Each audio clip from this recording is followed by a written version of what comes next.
கிருஷ்ணமூர்த்தி அப்படின்னு ஒரு எழுத்தாளர், அவர் ஒரு கதை எழுதியிருந்தார். அதாவது ரொம்ப வருஷத்துக்கு முந்தின கதை இது. கல்கி கிருஷ்ணமூர்த்தி பழைய எழுத்தாளர். அவர் எழுதின பழைய கதை அது. ஒரு பெண்கள் பள்ளிக்கூடம், ஒரு ஆசிரியை பாடம் நடத்திக்கிட்டே இருக்கிறாங்க. அப்போ அந்த பிள்ளைங்கள்லாம் சொல்லுது, டீச்சர் டீச்சர் வேற ஏதாவது நடத்துங்க, பாடமே நடத்தினா எப்படி, கொஞ்சம் இன்ட்ரெஸ்டிங்காக ஏதாவது சொல்லுங்க அப்படின்னு கேட்குறாங்க. உடனே அவங்க சிரிச்சுக்கிட்டே உங்களுக்கு ஒரு கதை சொல்கிறேன் அப்படின்னு ஒரு கதை சொல்ல ஆரம்பிக்கிறாங்க. ஒரு பொண்ணுப்பா, ரொம்ப சின்ன வயசு, அந்த காலத்தில் 5 வயசில் கல்யாணம் பண்ணுவாங்க. 5 வயசில் கல்யாணம். அது மாதிரி சின்ன வயசில் கல்யாணம் பண்ணிட்டாங்க. கணவன் செத்து போயிட்டான். கணவன் செத்தது கூட அந்த பொண்ணுக்கு தெரியாது. இளம் வயசில் விதவை ஆயிடுச்சு. ரொம்ப வீட்டோட வச்சிருக்கிறாங்க அப்பா அம்மா.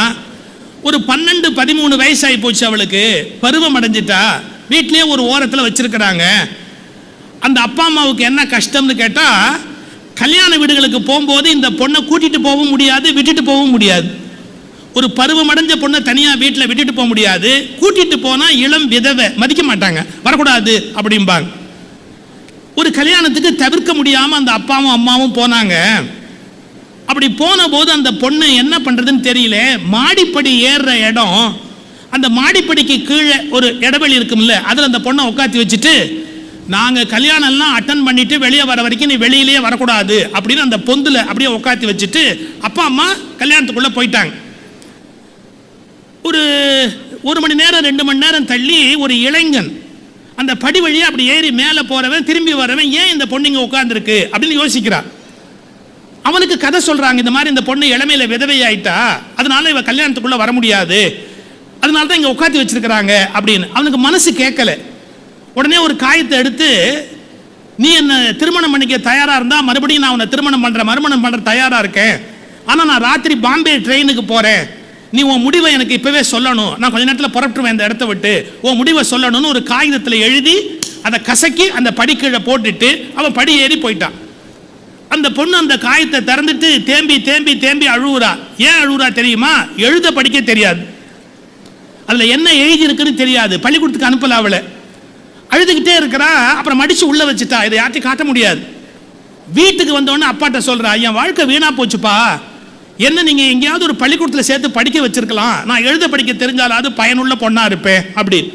அப்பா யோசிக்கிறார், சரி என்ன பண்றது, இனிமே இந்த பொண்ணுக்கு இன்னொரு கல்யாணம் பண்ண முடியாது, பரவாயில்ல படிக்க வைக்கலாம் அப்படின்னு கஷ்டப்பட்டு படிக்க வைக்கிறார்.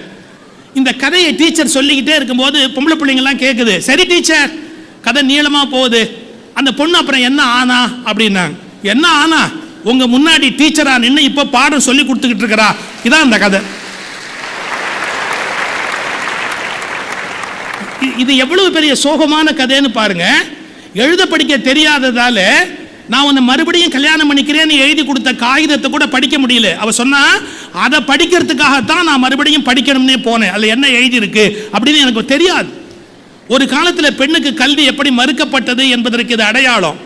ஆனால் அதையெல்லாம் மாற்றி பெண்கள் படிக்க வேண்டும் என்ற கல்வி நிறுவனத்தை தொடங்கி வெற்றிகரமாக நடத்தி கொண்டிருக்கிற இந்த அறக்கட்டளையை நான் 1000 முறை பாராட்டுவதற்கு கடமைப்பட்டு இருக்கிறேன். ஏன்னா பெண்ணுக்கு கல்வி இல்லை என்று சொன்னால் ஒரு நாட்டில் எந்த விதமான முன்னேற்றமும் ஏற்பட முடியாது. பாரதிதாசன் சொல்லுகிறார், கல்வி இல்லாத பெண்கள் கலர் நிலம் போல அப்படின்னு. எனவே ஒரு பெண் படிப்பது, கல்வி அறிவு பெறுவது என்பது ரொம்ப அவசியமான ஒன்று. நான் உங்களுக்கு அறிவுரைன்னு சொல்லலை, ஆனால் வாழ்க்கையில் சில விஷயங்களை உங்களோட நான் ஷேர் பண்ணணும். நான் சொன்ன மாதிரி 2 பொண்ணை பெற்று வளர்த்துருக்கிறேன், அவங்கள ஆளாக்கி இருக்கிறேன். அவங்களுடைய வாழ்க்கையினுடைய ஏற்ற இறக்கங்கள் எனக்கு தெரியும். இப்போ பெண்களுக்கு ஆண்களுக்கு இல்லாத ஒரு சிக்கல் வாழ்க்கையில் எப்பவுமே உண்டு. ஒரு சிக்கல் உண்டு. ஒரு ஆண் சுலபமாக முன்னேறிட்டு போகிற மாதிரி நீங்கள் எந்த பணிக்கு போனாலும் அவ்வளவு சுலபமா முன்னேறிட்டு போக முடியாது. ஏன், என்ன காரணம்? முதல் காரணம் சொல்ற பாருங்க, கல்லூரியில சேர்த்து படிக்க வைப்பாங்க, இன்ஜினியரிங் கூட படிக்க வைப்பாங்க. ஆனா நல்ல மாப்பிள்ளை கிடைச்சிட்டான் அப்படின்னு தெரிஞ்சதுன்னா படிப்பை அப்படியே நிறுத்திட்டு அப்படியே கல்யாணம் பண்ணி கொடுத்துருவாங்க. என்ன சொல்லுவாங்க தெரியுமா? இது மாதிரி இன்னொரு பையன் இனிமே சிக்க மாட்டான், அதனால இப்பவே முடிச்சுடணும் கல்யாணத்தை. அவன் அருணாச்சல பிரதேசத்தில் ஏதோ ஒரு வேலையில் இருப்பான். இப்போ இந்த பொண்ணு என்ன பண்ணி ஆகணும்? 2nd இயர் படிப்பா, 3rd இயர் படிப்பா, ஈவன் இன்ஜினியரிங் காலேஜ் படிச்சுட்டு இருப்பா. அதெல்லாம் மைண்ட் பண்ண மாட்டாங்க பெற்றவங்க. சும்மா அப்படி பார்த்தா நடக்காது, நல்ல அலையன்ஸ் இது மாதிரி கிடைக்காது, கல்யாணத்தை முடி அப்படின்னு படிப்புல எவ்வளவு கெட்டிக்காரங்களா இருந்தாலும் நடுவுல நின்னு போறதுக்கான வாய்ப்பு கொடுமை ஒரு பெண்ணுக்கு உண்டு. 2, நீங்க ஒரு வேலைக்கு போய் ஜாயின் பண்ணிட்டா கூட, நீங்க வேலைக்கு ஜாயின் பண்ணதுக்கு அப்புறம் மேரேஜ்னு ஒன்று நடக்குதுன்னு வச்சுங்க, அந்த மேரேஜ் நடக்கிற காலகட்டத்தில் புருஷன் எந்த ஊர்ல இருக்கிறாரோ அந்த ஊருக்கு போன இந்த வேலை அங்க கிடைக்காது, வேலையை விட்டுடு அப்படின்னு சொல்றதுக்கான வாய்ப்பு இருக்கு. 3வது, நீங்க வேலையிலேயே சேரலாம்னு கணவனை அனுமதிச்சு வாழ்க்கை ஓடிக்கிட்டு இருந்தா கூட, ஒரு குழந்தைக்கு தாயாகிற காலகட்டத்தில் குழந்தைய பார்த்துக்கணும், 6 மாசம் தாய்ப்பால் கொடுக்கணும், அதனால நீ பள்ளிக்கூடத்துக்கு போக முடியாது, வேலைக்கு போக முடியாது, டீச்சரா இருக்க முடியாது, எதையோ ஒன்று சொல்லுவாங்க. நீங்க நல்லா யோசிச்சு பார்த்தா லைஃப் கேரியர்ல முன்னேறிட்டு போகிற வாய்ப்பு ஒரு ஆணுக்கு வாய்ப்பது போல் ஒரு பெண்ணுக்கு வாய்ப்பதில்லை என்பது இயற்கை உங்களுக்கு சுமத்தி இருக்கிற மிகப்பெரிய சுமை. நான் உங்ககிட்ட ஒன்னே ஒன்று தான் கேட்டுக்கிறேன், அதையும் தாண்டி ஜெயிக்கிற ஒவ்வொரு பெண்ணும் இந்த இந்தியாவின் பெரும் சொத்து என்பதை நீங்கள் மறந்துவிடக்கூடாது. ஏன்னா பெரிய தடை, அது மிகப்பெரிய தடை. அதாவது ஓட்டப்பந்தயத்தில் ஆண் 100 அடி முன்னாடி நிற்கிறான், ஆனால் பெண் 100 அடி பின்னாடி நிறுத்தப்பட்டிருக்கிறார். இதோட அவங்க 2 பேரும் வாழ்க்கையில் ஓடி ஆகணும், ஜெயிச்சாகணும்.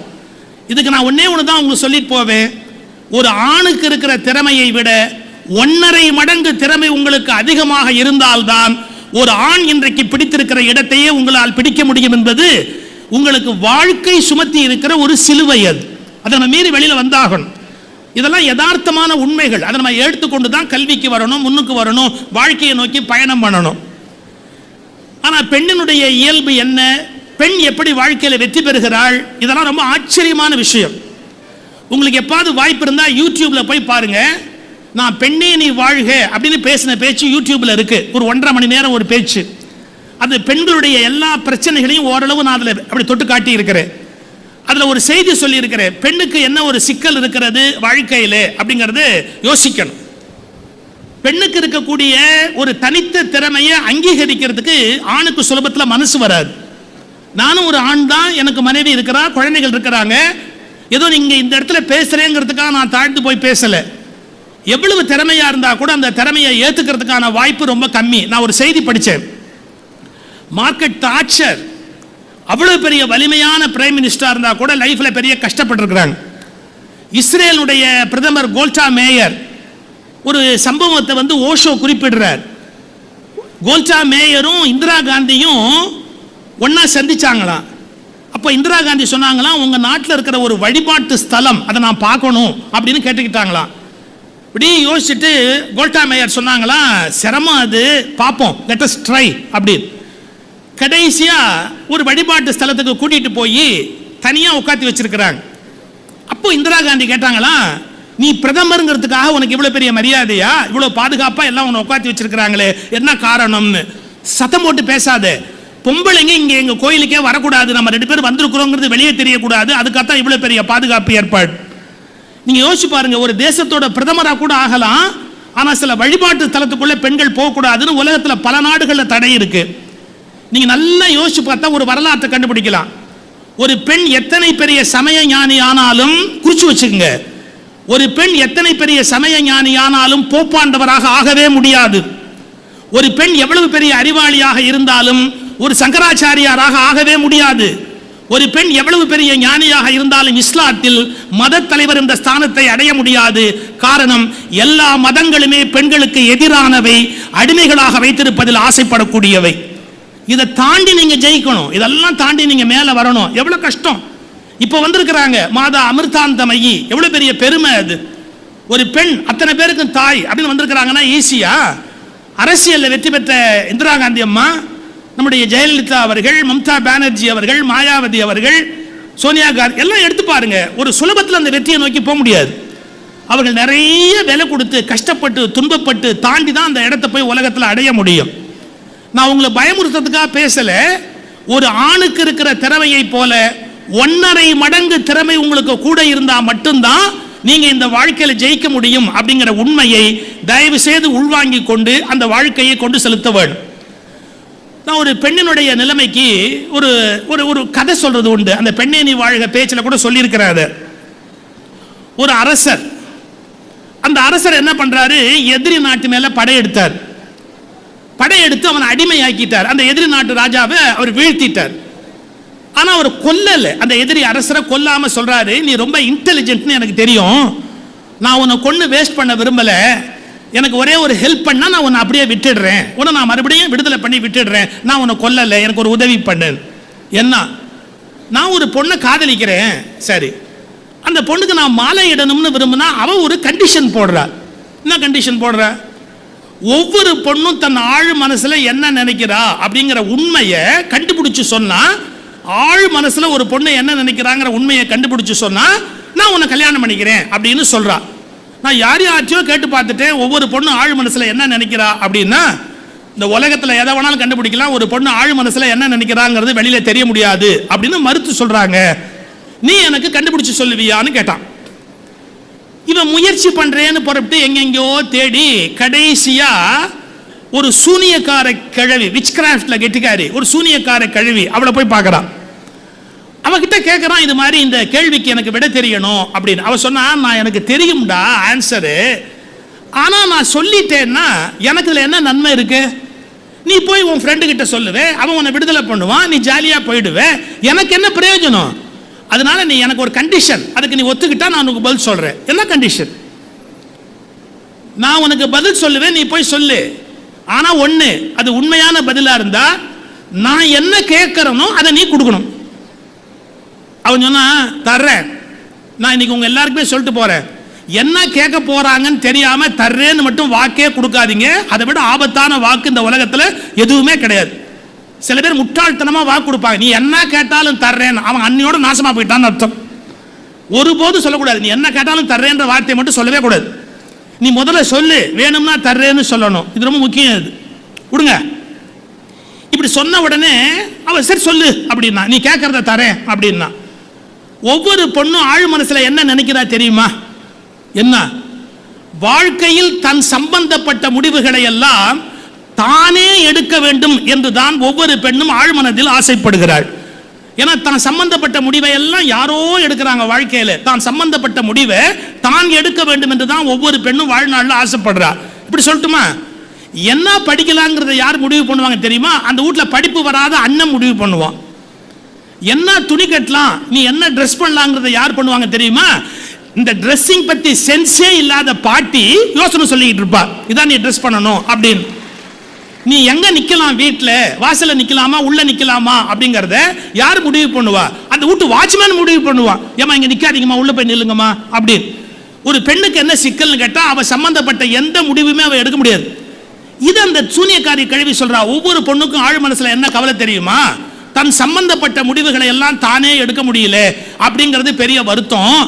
அதுதான் ஆழ் மனசுல இருக்கு, அதை போய் சொல்றப்பட அப்படின்னு. இவன் போய் அந்த ராஜா கிட்ட சொன்ன, மகாராஜா மகாராஜா போய் அந்த காதலி கிட்ட சொன்ன உடனே அவன் சொன்னா, கரெக்ட், என் மனசுல இருக்கிற வருத்தம் அதுதான், நீ கரெக்டா கண்டுபிடிச்சிட்ட அப்படின்னு மாலையை போட்டா. இவனை விடுதலை பண்ணா. சூனியக்கார கிழவிட்டு வந்தான், வந்து சொன்னா, கரெக்டா சொல்லிட்டு நீ கேட்டது என்ன தர்றேன். அவன் சொன்னா, நீ என்ன கல்யாணம் பண்ணிக்கணும். கல்யாணம் ஆனா வார்த்தை மீற முடியாது இல்ல, சத்தியம் கொடுத்துட்டான்ல, எப்படி மீற முடியும்?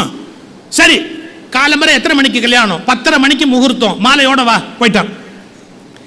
இவன் போயிட்டு காலம்பரை 10:30 மணிக்கு மாலையோட வந்தா இவனுக்கு ஒரு அதிர்ச்சி காத்திருக்கு. பயங்கரமா உட்கார்ந்து சூனியக்கார கழுவி பங்க இல்ல, சும்மா அழகா ஒரு தேவதை பிரமாதமா ட்ரெஸ் பண்ணி அந்த இடத்துல உட்கார்ந்துருக்கு.